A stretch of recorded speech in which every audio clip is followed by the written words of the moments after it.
গুৱাহাটী মহানগৰবাসী আজিৰ দিনটোত ঘৰৰ পৰা ওলাই আহোঁতে সাৱধান হওক, কিয়নো এতিয়াও নেৰানেপেৰা বৰষুণ অব্যাহত আছে। তাৰ মাজতে গুৱাহাটী মহানগৰীৰ বিভিন্ন প্ৰান্ত এতিয়া কৃত্ৰিম বানৰ কবলত পৰিছে।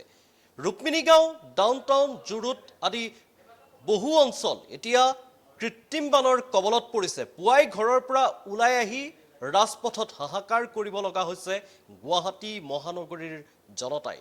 আমি দৃশ্যাংশ দেখুৱাব বিচাৰিছোঁ। নিশাৰ পৰা অহা এজাক বৰষুণৰ পাছত এতিয়া গুৱাহাটী মহানগৰীৰ বিভিন্ন প্ৰান্ত মহাসাগৰত পৰিণত হৈছে। গুৱাহাটী মহানগৰীৰ পথ উপপথ এতিয়া পানীৰ তলত ডুব গৈছে। এই দৃশ্য ৰুক্মিণী গাঁৱৰ। ৰুক্মিণী গাঁৱত এয়া বানৰ কৃত্ৰিম বানৰ কবলত পৰিছে।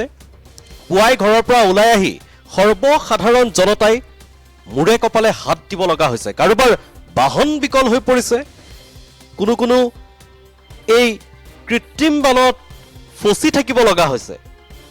আৰু এয়া হৈছে ডাউনটাউনৰ দৃশ্য। এয়া ৰুক্মিণী গাঁও ডাউনটাউনৰ দৃশ্যাংশ। গুৱাহাটী মহানগৰীৰ বিভিন্ন প্ৰান্ত এতিয়া এনেদৰেই কৃত্ৰিম বানৰ কবলত পৰিছে। পুৱাই কাৰ্যালয়লৈ যাওঁ বুলি ওলাই অহা গুৱাহাটী মহানগৰৰ নাগৰিক এতিয়া ৰাজপথতেই আবদ্ধ হ'বলগীয়া হৈছে, কিয়নো গুৱাহাটী মহানগৰীৰ কেইবাটাও পথ উপপথ এতিয়া পানীৰ তলত। এজাক বৰষুণৰ পাছতেই পুনৰবাৰ গুৱাহাটী মহানগৰী কৃত্ৰিম বানৰ কবলত পৰিছে।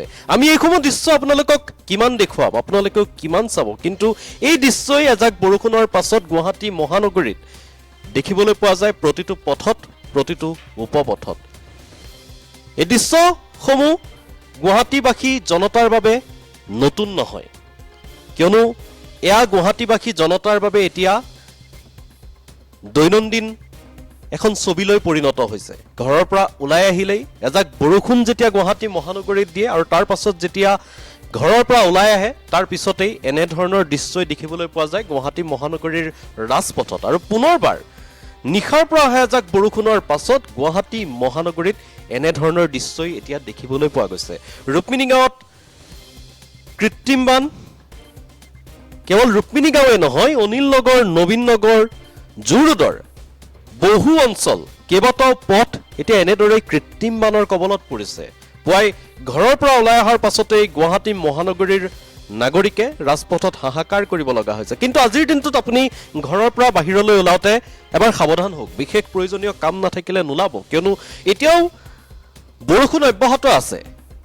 নিশাৰ পৰা অহা এই বৰষুণজাক এতিয়াও অব্যাহত আছে। মঙলবাৰে নিশা গুৱাহাটী মহানগৰীত বৰষুণ আহিছিল, প্ৰচণ্ড বৰষুণ, আৰু তাৰ পাছতেই সেই বৰষুণ এতিয়াও পাতলীয়া হ'লেও কিন্তু এতিয়াও এই বৰষুণজাক অব্যাহত আছে, যাৰ বাবে এতিয়াও গুৱাহাটী মহানগৰীৰ বিভিন্ন প্ৰান্তলৈ সংকট নামি আহিছে।